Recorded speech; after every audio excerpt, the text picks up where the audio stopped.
Vamos então dar continuidade à nossa série. Eu gostaria de te convidar a abrir em Gálatas capítulo 4, por gentileza. A gente vai ler do verso 20 em diante. Perdão, a gente vai ler do verso 8 em diante até o 20, tá? Vamos ler juntos? Estamos juntos? Abriu lá? Diz assim: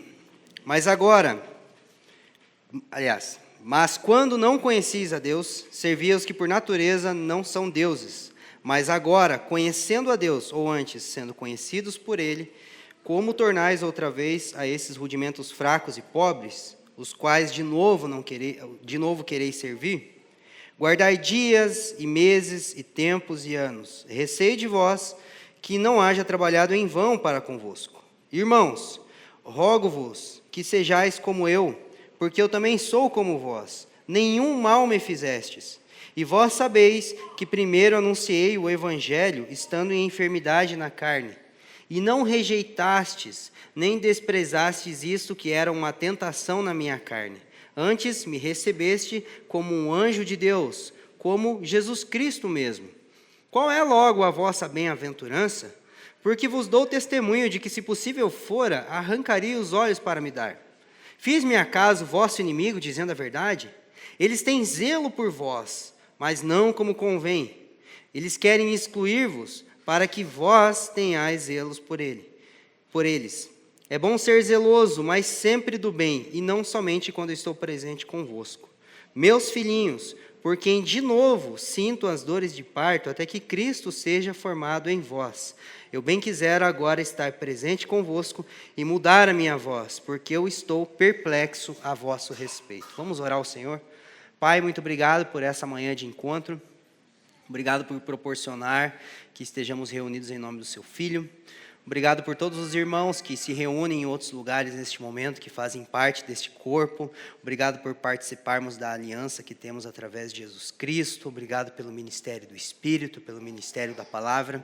Nós queremos reconhecer que estamos aqui porque fomos atraídos através da boa nova do Evangelho, mas para que possamos andar de modo digno da vocação para a qual fomos chamados, nós precisamos ouvir o Evangelho novamente, nós precisamos nos submeter às suas implicações, e para isso nós pedimos que o Senhor nos dê um espírito de sabedoria e de revelação, capaz de compreender o espírito da sua vontade que é revelado através da sua palavra, Pai. Nós queremos andar em conformidade com a sua vontade, mas reconhecemos que isso só é possível através da operação da redenção, da operação do teu espírito em nosso interior.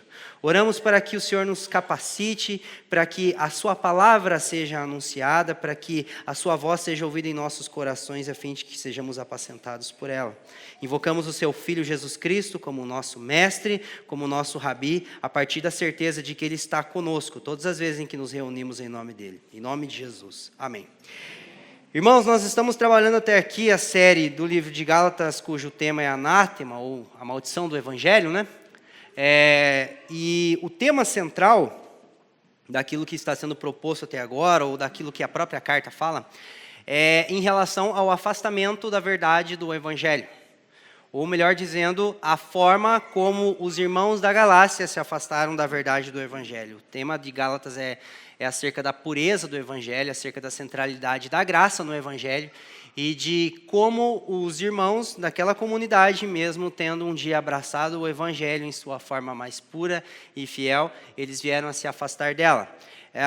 E até o capítulo 4, é interessante você perceber que o apóstolo Paulo ele traz um testemunho acerca de como ele procedeu quando foi para Jerusalém, depois como ele procedeu quando esteve com Pedro em Antioquia, e logo em seguida ele vai iniciar uma argumentação de caráter teológico, de caráter doutrinário. Só que o fato dele estar argumentando teologicamente até aqui não significa que uma compreensão equivocada acerca da salvação ela tem impacto apenas no campo teológico. Nós precisamos entender que quando compreendemos a salvação de uma forma equivocada, isso não afeta apenas a nossa forma de entender a doutrina. Isso não afeta apenas o nosso intelecto. Paulo está argumentando teologicamente até aqui, mas de agora em diante, especificamente nesses versos que a gente leu, ele vai citar 3 exemplos práticos de como, de quais seriam os impactos, as consequências desse afastamento da verdade do Evangelho. Então, esses esses elementos que Paulo vai citar estão relacionados à relação dos Gálatas com Deus, a relação dos Gálatas com Paulo e a relação dos Gálatas com os falsos mestres. O que Paulo está fazendo aqui é expor um contraste entre a forma como eles viviam quando estavam fundamentados na verdade do Evangelho e a forma como eles passaram a viver a partir do momento em que se desviaram do santo Evangelho e abraçaram outro Evangelho. Então o que Paulo está fazendo aqui é um contraste. Ele está expondo que a forma como eles serviam a Deus mudou. A forma como eles se relacionavam com Paulo mudou.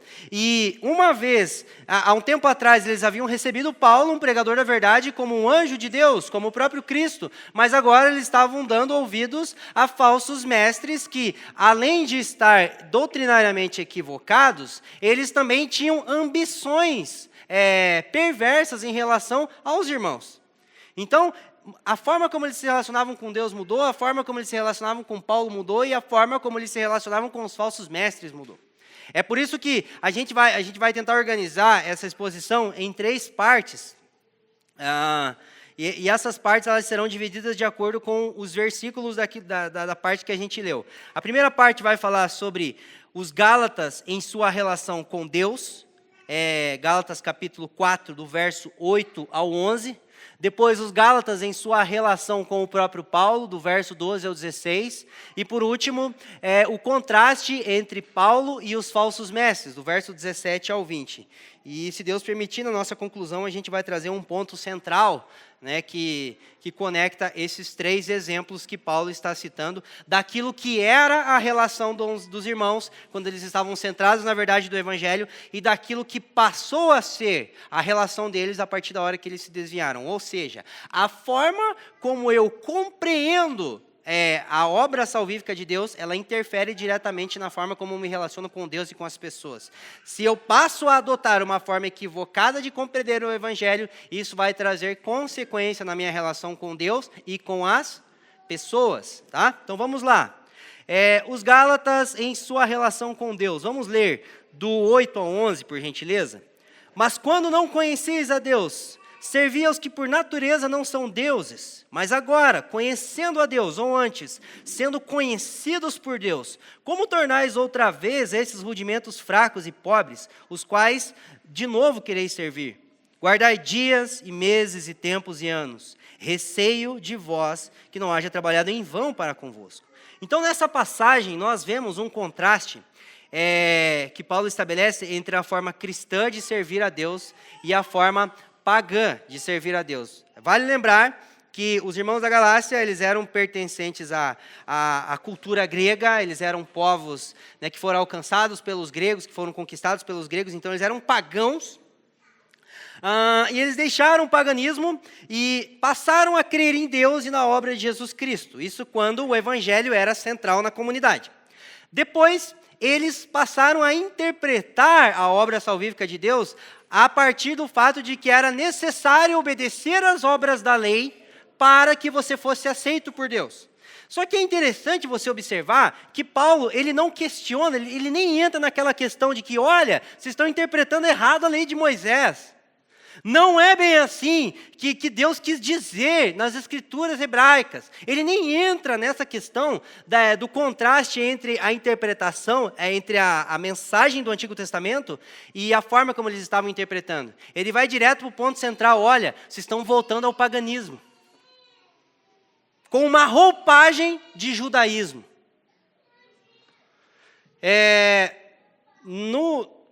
No paganismo do mundo antigo, a devoção a esses ídolos, ela era fundamentada em basicamente 2 preceitos. Guarde isso, por favor. Ela era fundamentada, a devoção ela era motivada por favor e pavor. Guarde essas 2 palavras, por favor. Vamos supor, você tinha uma plantação de milho. Você ia plantar milho na tua casa. Essa analogia não faz muito sentido, porque a gente mora numa cidade, né? Mas tudo bem, teu pai plantava milho, teu avô, eu tinha enfim. Aí o que você fazia? Você ia plantar uns pés de milho, Aí você ia lá e sacrificava para a deusa da fertilidade, né? Provavelmente tinha algum deus da fertilidade. Se fosse guerra, você ia sacrificar para o deus da guerra. Tipo, cada situação tinha o seu deus. Porque no final das contas, os ídolos são a materialização dos interesses humanos, né? Então a gente cria ídolo para aquilo que a gente quer. A gente já falou disso na série sobre idolatria. Então você ia lá e sacrificava para a deusa da fertilidade, a fim de que quando você colhesse o milho, desse bastante milho. Agora, porque no final das contas, você estava buscando o que dos deuses? O favor. Agora, suponha que no meio desse processo de crescimento do milho ali, cai uma chuva de pedra, um vendaval e acabou com o milho. Você, por ser pertencente, por ter uma mentalidade idólatra, você iria interpretar aquela situação como se os ídolos, os deuses estivessem irados e furiosos com você, e você iria sacrificar aos deuses para apaziguar a ira deles. Porque você tinha medo porque você tinha pavor dos ídolos. Então, em uma situação, você busca o favor. Em outra situação, você busca por pavor. Os ídolos, eles precisavam ser acariciados com sacrifício e devoção para você conseguir que eles abençoassem os seus interesses, ou eles precisavam ser apaziguados por estarem irados conosco. Os ídolos eram aqueles que poderiam fazer aquilo que nós desejávamos, ou eles eram aqueles que poderiam se colocar entre aquilo que nós desejávamos. Tudo era motivado por favor ou pavor. Isso independente de qual ídolo você adorasse. Todo o cerne, toda a essência das religiões pagãs, a forma de adoração era motivada por isso. Então perceba que o alvo da adoração é o ídolo, mas a motivação da adoração é o homem. O favor e o pavor eram nada mais, nada menos do que uma expressão distinta do interesse humano. Aí os Gálatas, eles se convertem a Deus, e depois que eles se desviam da verdade do Evangelho, eles passam a entender que eles precisavam fazer algo para merecer a salvação. Então, se eu estou fazendo algo, é para buscar o favor de Deus. E se eu deixei de fazer algo, Deus está irado comigo, e eu preciso apaziguar Ele como? Com a minha obediência. E Paulo chama esse legalismo de paganismo, não de religiosidade apenas. Ou seja, existe a possibilidade de idolatrarmos a Deus, de crermos em um só Deus, mas tratarmos Ele como os demais ídolos. É por isso que em Êxodo capítulo 20, depois que Moisés dá os 10 mandamentos, cujo primeiro mandamento é não adorarás outros deuses, no mesmo capítulo 20, ele estabelece leis sobre altares. E os altares dos outros deuses deveriam ser destruídos. Porque não adianta servir um único e verdadeiro Deus com altares idólatras. Ou seja, eles tinham a consciência de um só Deus, uma consciência monoteísta, mas uma mentalidade pagã de se relacionar com esse Deus. Então, nem sempre o nosso problema é a idolatria. O nosso problema é tratar Deus como se Ele fosse um ídolo. Porque nós buscamos a Deus porque Ele é digno, porque não há outro que seja digno de ser adorado, uma vez que Ele me deu uma salvação que eu não merecia, ou nós buscamos a Deus porque sabemos que Ele é o único que pode dar ou se colocar no caminho daquilo que nós achamos que merecemos. É diferente. Porque até um ateu, se ele escolher se submeter aos preceitos morais da ética judaico-cristã, ele vai se dar bem. Constituições de países inteiros são fundamentadas em princípios judaico-cristãos. E dão certo. Só que no final das contas, o que nós temos que avaliar é que se a nossa busca por Deus, ela está motivada pela gratidão por Ele nos ter feito algo, ou pela ambição, mediante o reconhecimento de que só Ele pode dar o que queremos. Então o problema é que muitas vezes, nem sempre o foco central é adorarmos outros deuses, mas é tratarmos Deus como se Ele fosse mais um ídolo. Ele é aquele que pode fazer o que eu quero. Então, Deus é alguém que pode me dar uma esposa que eu mereço. Porque, no final das contas, só Deus, né? Então, eu vou orar a Deus porque eu quero casar com aquela pessoa. Deus, Ele pode me dar uma vida boa. Então, o negócio é ir para a igreja, né?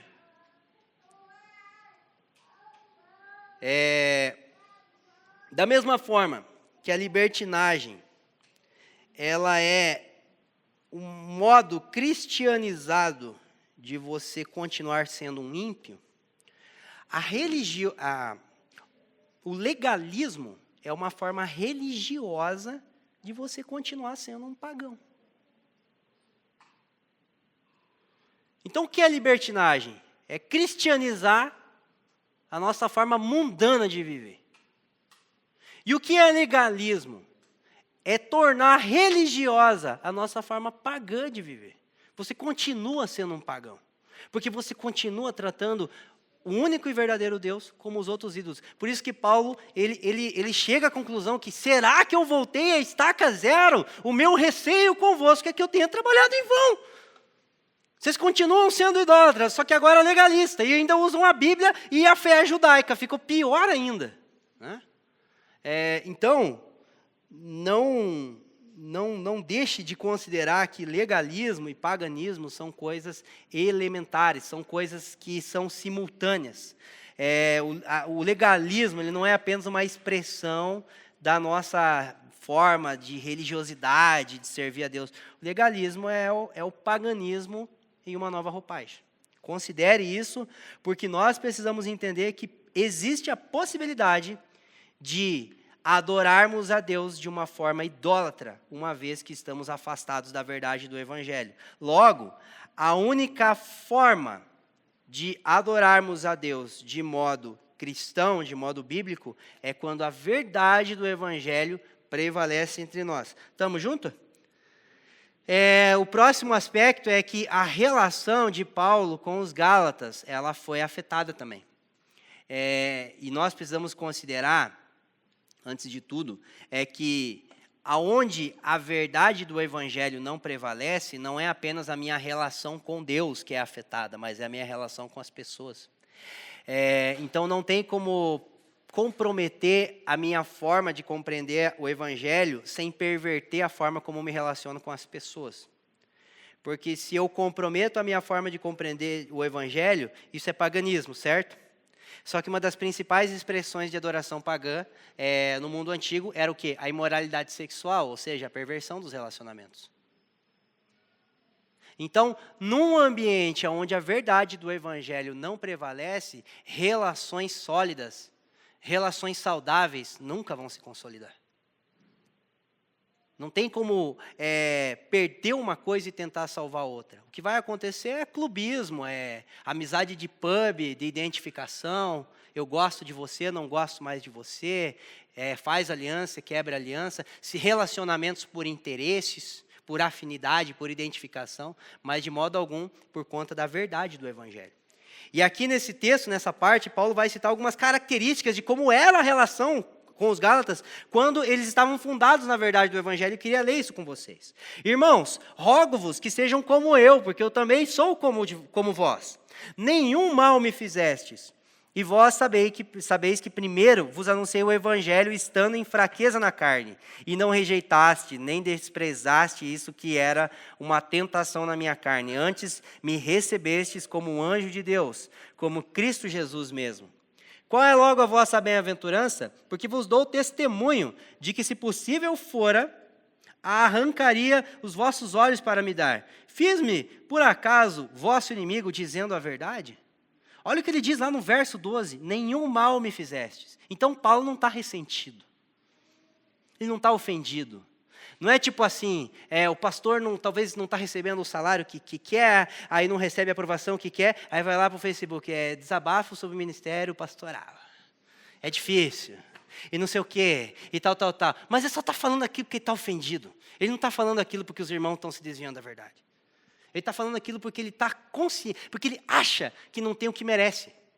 E não porque ele percebe que os irmãos não estão vivendo em conformidade com a verdade. Aqui, o apóstolo Paulo não está expondo essa situação porque ele deixou de ser o centro das atenções. Ai, estou dodóizinho, agora vocês gostam de outros líderes. Não, gente, olha só, vocês estão voltando ao paganismo, pelo amor de Deus, olha como que era a nossa relação. Eu cheguei aqui porque estava doente, preguei o Evangelho através daquela oportunidade, e vocês me receberam como se estivessem recebendo Jesus. Se possível for, vocês arrancavam os olhos de vocês para curar os meus. Aí agora vocês estão ouvindo gente que quer a aprovação de vocês, que quer a dependência emocional e intelectual de vocês. Então Paulo, ele está perplexo, ele está quase surtado. Se fosse uma caneta e um papel, eu acho que ele ia furar a folha na hora que estivesse escrevendo. Tanto que ele, no final, ele fala para os irmãos, olha, eu queria estar com vocês, porque eu acho que eu não ia estar tão perplexo assim. Mas não é por ressentimento, é para ver, cara, será que vocês conseguem enxergar o contraste? Olha o que aconteceu com a gente. Né? Então, a gente precisa considerar que quando Paulo menciona, né, como era a relação dele com os irmãos da Galácia, a gente precisa considerar que quando as relações estão fundamentadas no Evangelho, elas têm características específicas, e eu queria citar pelo menos 2 ou 3 com vocês. Primeiro, relações fundamentadas no Evangelho visam compromisso de aliança antes da afinidade e gosto pessoal. Paulo diz assim, eu me fiz como um de vós. Mas, gente, se coloca no mundo de Paulo, judeu, nacionalista, exclusivista. O povo judeu era tão exclusivista que quando Pedro, em Atos capítulo 10, ele tem uma revelação, tem uma visão de Deus, um anjo chega para ele e fala, mano, um anjo está falando para você, mata e come. Pedro, ele consegue contrariar o anjo, ele fala, não vou comer. É impuro. Cara, é um anjo, come. De tamanha zelo pela cultura, pela tradição, pela cosmovisão, pela fé. Aí Paulo, pertencente a esse povo, talvez o povo mais distinto do mundo naquela época, ele chega e fala, olha, eu imergi na cultura de vocês, eu contextualizei. Só que não significa que ele se comprometeu em relação aos seus valores, mas eu coloquei a minha própria cultura em segundo lugar, pensando no Evangelho. Isso significa que as nossas relações, quando elas são fundamentadas no Evangelho, a gente não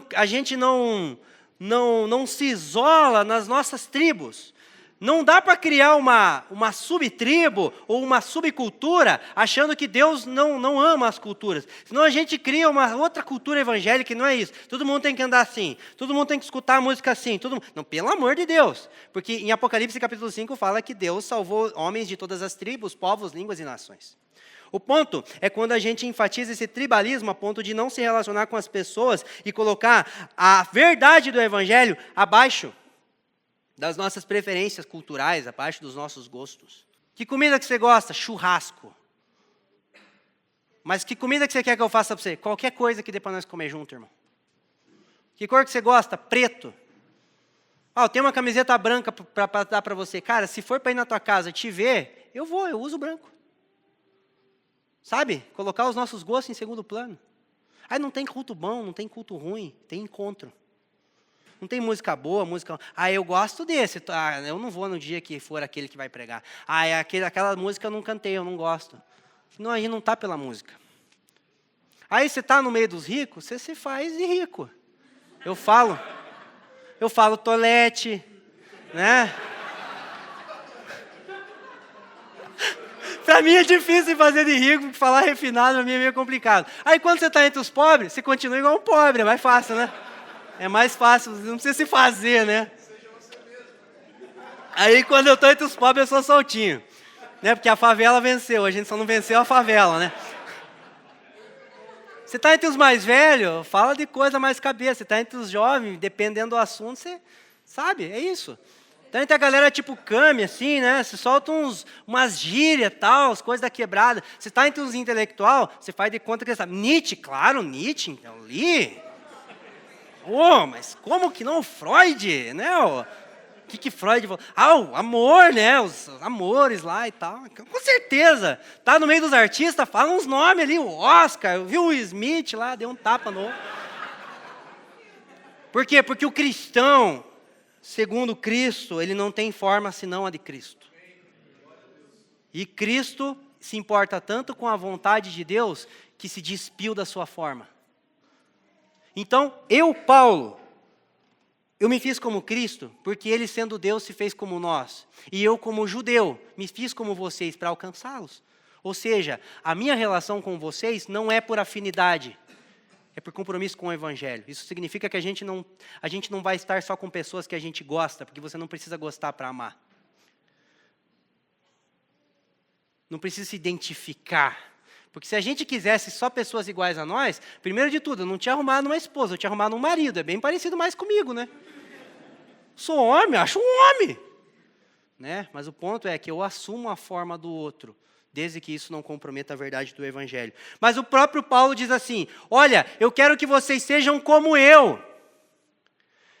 E se a minha relação com vocês não visa afinidade ou interesse pessoal, mas antes de tudo ela é centrada no Evangelho, me ouçam, porque eu não estou falando porque estou ressentido ou porque estou buscando benefício, mas é porque aquilo que eu tenho para pregar vem de Deus.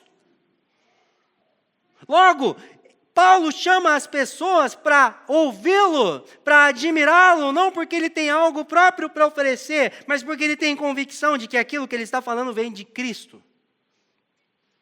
E aqui é muito interessante você perceber, né, que às vezes a gente pensa que ser igual aos apóstolos é uma coisa só para quem quer ser pastor, ministro, sabe? Tipo, não, eu almejo o ministério, eu almejo a liderança cristã, eu almejo qualquer coisa desse tipo, então eu tenho que buscar ser imitador deles. Mas aqui Paulo diz assim, sede como eu, e ele fala isso para uma igreja.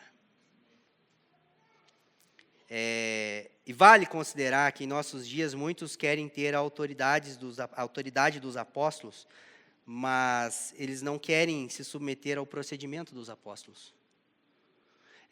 Vale considerar que no que se refere à autoridade apostólica, isso é exclusivo aos 13, Paulo e os 12. Mas no que se refere ao proceder e ao testemunho e zelo apostólico, isso é para cada cristão. Isso é para cada irmão. Isso é para mim, isso é para você, isso é para todos. E Paulo diz, olha, sejam como eu. Fundamentem as suas relações com base no Evangelho. E olha que interessante, ele chega lá porque ele estava com um problema na visão, cara. Só que assim, tenta imaginar, né, um problema no olho. Eu lembro que um tempo atrás eu fiz 2 cirurgias, 2 transplantes de córnea, e vira e mexe, dá uns problemas de rejeição, eu tenho que correr em médico, colírio, exame e tal, e já me dá trabalho. Agora eu fico pensando, você tem um problema no olho na época em que as pessoas morriam de febre, Leandro. Sem tecnologia nenhuma, sem colírio, sem nada. E se tem uma coisa que a gente fica quando está doente, é egoísta. Porque parece que quando as nossas necessidades se potencializam, a gente só pensa em nós. A gente acha que só a gente está doente, só a gente tem conta, só a gente tem problema. Aí assim, tanto que, vamos supor, você está com dor de cabeça, você não pede um remédio para a tua esposa, você já pede quase um cafuné junto. Mas cafuné não cura. O que cura é um remédio. Mas não, você já quer um mimo, já quer um dengo, né? Já quer fica aqui comigo, amor, mas presença não cura, é ciência, irmão. Mas é porque a gente já fica todo meloso. Ou seja, quando a gente tem as nossas necessidades acentuadas, a chance de pensar em si mesmo é grande. Aí Paulo, quando poderia pensar em si mesmo, eu estou ruim do olho, eu vou tirar um tempo aqui para me cuidar. Não, eu vou usar essa oportunidade para pregar o Evangelho para eles. E aí eu te pergunto, se você morresse hoje, você teria cumprido a sua vocação? Ou você acha que você só vai cumprir a sua vocação daqui a 10 anos? Sendo que você não tem garantia nenhuma de que vai sair vivo desse culto, irmão. Não, mas é que você não entende, Felipe, eu tenho 4 filhos, cara. Não, mas veja bem, eu trabalho em 2 empregos. Tá bom, mas no teu emprego não tem um funcionário, não tem um chefe, não tem um cliente, não tem ninguém lá. Não, mas eu moro longe. Pode morar longe de mim, mas você deve estar morando perto de alguém. Você deve ter alguém que é perto de você, porque longe é relativo, né? Mas meus parentes são tudo desviados, que bom, o campo é fértil. Não, já são tudo crente, mas religioso. Que bom, prega os Gálatas para eles.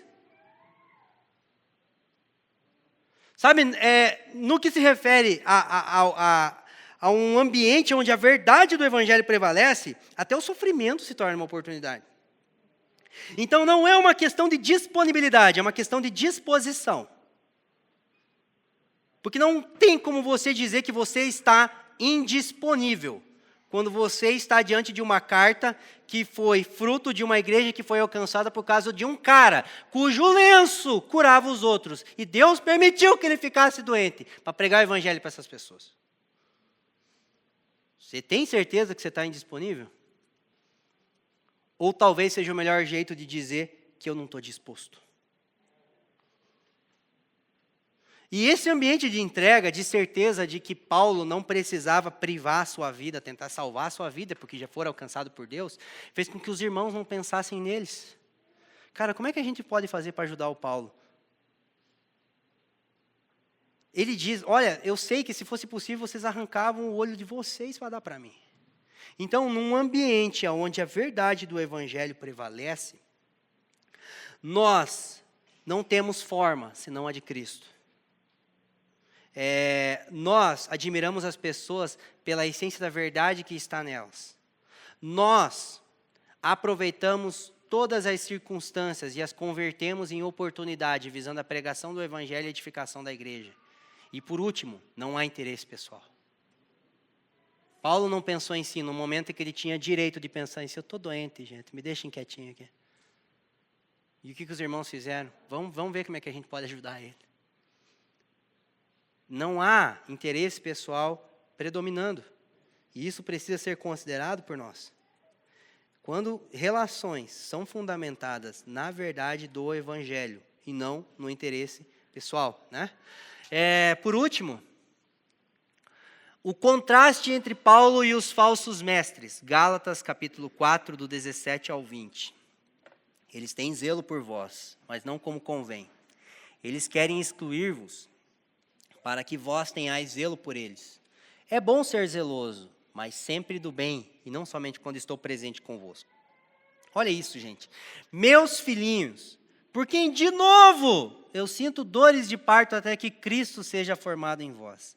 Eu bem quisera agora estar presente convosco e mudar a minha voz, porque eu estou perplexo a vosso respeito. Não existe intelectual na face da terra, na história da igreja, que consiga expor de uma forma tão profunda o que pensa e o que sente. É brilhante. Você olha para a forma como Paulo descreve e você fala, cara, mano, ele está toda uma construção teológica, até o capítulo 4, depois ele vai retomar ela, e ele, meus filhinhos, eu estou perplexo com vocês, o que aconteceu?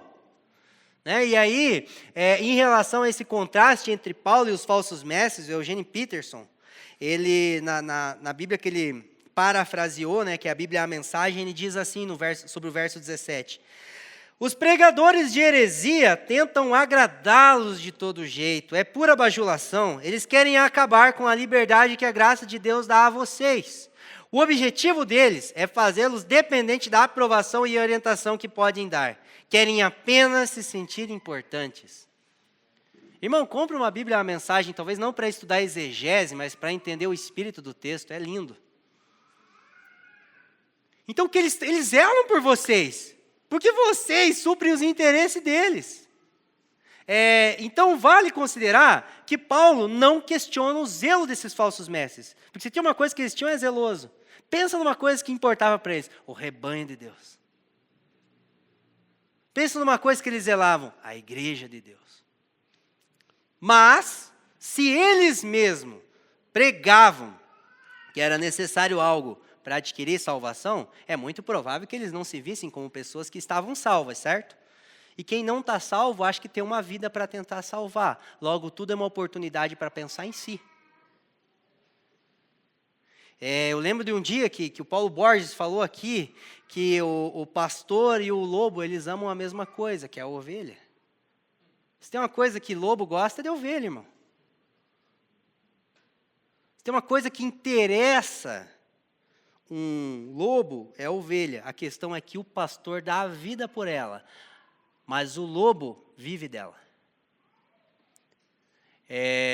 Então não se trata apenas de um desleixo, não se trata apenas de um equívoco ou uma heresia a nível doutrinário, mas se trata de interesses pessoais. Por que você serve o corpo de Cristo? Porque é um bom negócio? Ou porque é a única razão pela qual te resta viver?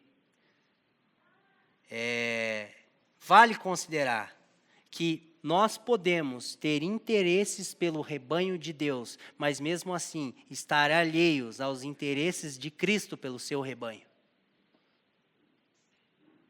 A questão não é se a igreja nos interessa, a questão é se os nossos interesses pela igreja estão alinhados com os interesses de Cristo por ela. Porque se estiverem, o que a gente vai fazer? A gente vai dar a vida por ela. E logo em seguida, o apóstolo Paulo, ele coloca essa questão das dores de parto como um contraste. Olha, enquanto eles estão pensando no que podem receber de vocês, eu me submeto a mais uma vez gerá-los de novo no evangelho. Ele podia falar, já preguei a verdade, já conhecem, Deus abençoe, lavei minhas mãos, o sangue está na mão deles, né? Podia até usar uns versos bíblicos para respaldar isso e Deus abençoe, não tem mais compromisso. Não, peraí. E aí a analogia que ele faz é muito forte, gente, porque depois da febre que um homem pode sentir, a dor de parto é a coisa mais horrível do mundo, né? Tipo, eu falo para a Ju, é que você não sabe o que a gente tem quando está com febre, né? Quem é homem sabe que é ironia, mas é verdadeiro, não é brincadeira. Eu lembro que quando a Ju estava grávida da Helena, ela entrou, a bolsa estourou 00:10, a Helena foi nascer 17:45. Então foram quase 18 horas de trabalho de parto. Aí tinha umas horas, e eu estava ali, né? Tipo, um inútil, eu não podia fazer nada, tipo, é apoio moral. É tipo o técnico na hora que está rolando o jogo. Você já não pode fazer mais nada, mas estamos aqui, amor. Né? Daí ela já estava umas horas assim, meio dando umas deliradas, assim, né? Daí nós começamos a falar umas coisas meio... Eu falei assim, cara, se te desse agora 3 milhões, o que se fazia? Você ficava com 3 milhões ou tirava essa criança aqui? Eu falo, cara, eu quero essa criança fora de mim agora. Porque quando a mulher está em dor de parto, tudo que ela quer é expulsar aquele ser dali de dentro. Sim ou não? A gente pensa numa questão romântica de gestação. Não, você quer romper com aquele ser que está dentro de você, te chutando, espernando. É uma coisa horrível, cara. A vida é bela, mas a estética é contrária, né? É estranho. E eu ali passando mal, e as irmãs ali, né? As outras mulheres ali em estágio mais avançado da gestação, né? E eu falava, cara, já está quase morrendo. Já está quase morrendo. A Ju não está nem tudo isso. Imagina quando chegar lá, eu passava mal, ia no banheiro, dava uma respirada, lavava o rosto. Amor, estou inteirão, vamos lá. O apóstolo Paulo voluntariamente se submete a sentir todo esse dano, mesmo estando sendo injustiçado. Olha, eles querem o benefício de vocês. Eu me disponho a sentir as dores mais terríveis que um ser humano pode sentir. Para quê? Para gerá-los. E a dor de parto, ela está relacionada à emancipação. Porque, como Eugene Peterson deixou bem claro na versão A Mensagem, eles querem que vocês sejam dependentes deles.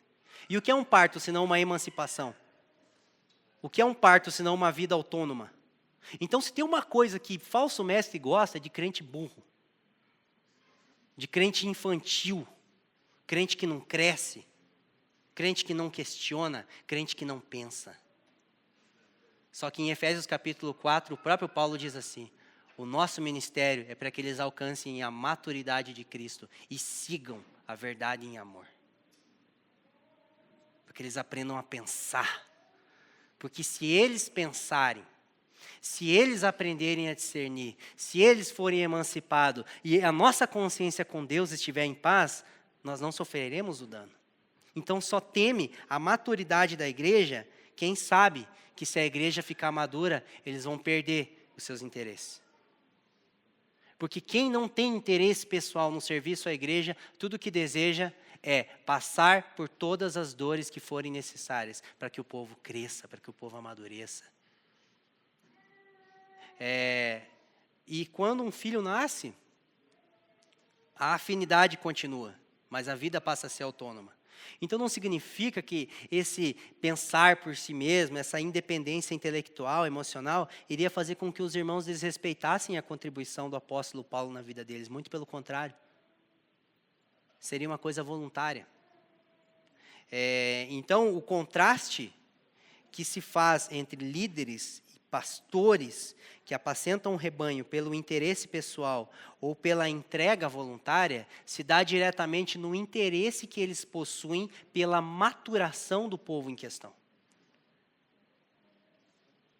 Porque quem tem interesse pessoal vai trabalhar pela potencialização das habilidades do povo. Quem não tem interesse pessoal vai trabalhar pelo amadurecimento do povo.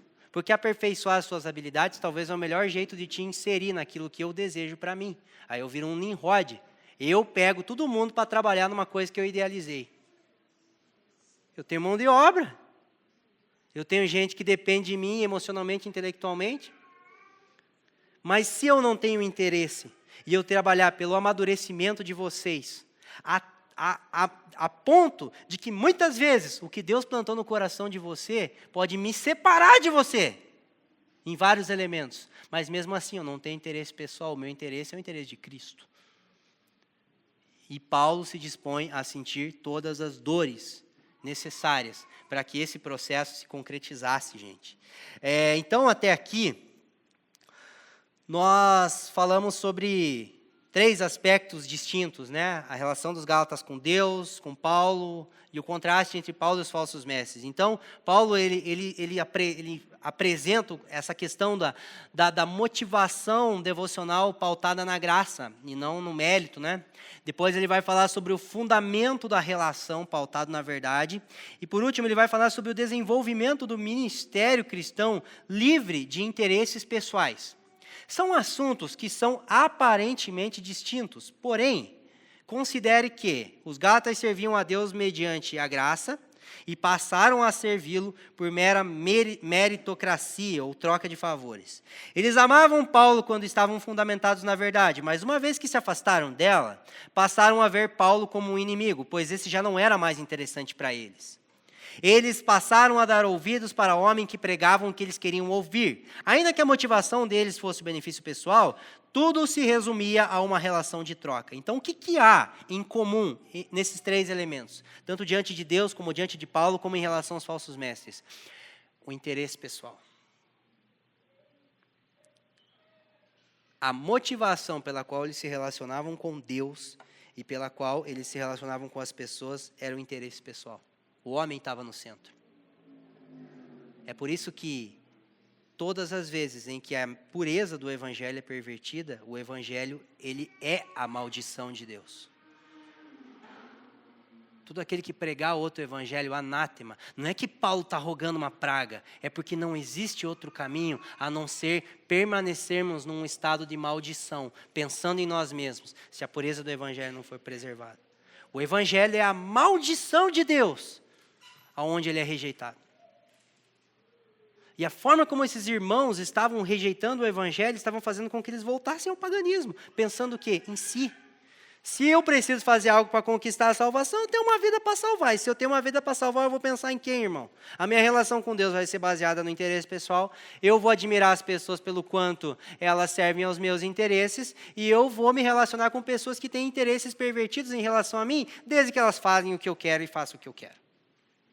Então, a verdade do evangelho e o interesse pessoal não habitam o mesmo espaço.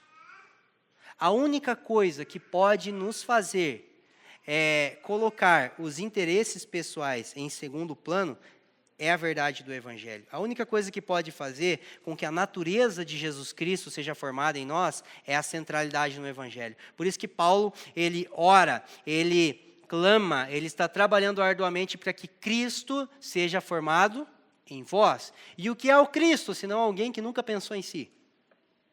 Ontem a gente teve o partir do pão aqui e celebramos o momento, né, de um encontro onde o Cristo é celebrado a partir de irmãos que não pensam em si. Então eu gostaria de finalizar lendo algumas citações com vocês acerca da verdade do evangelho. Vamos juntos.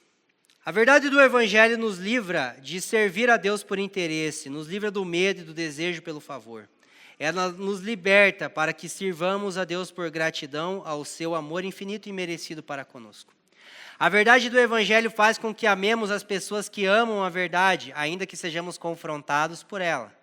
Ela também faz com que não tenhamos apreço por homens que estão afastados da verdade, independente do quão interessantes e lucrativos eles sejam para os nossos desejos pessoais.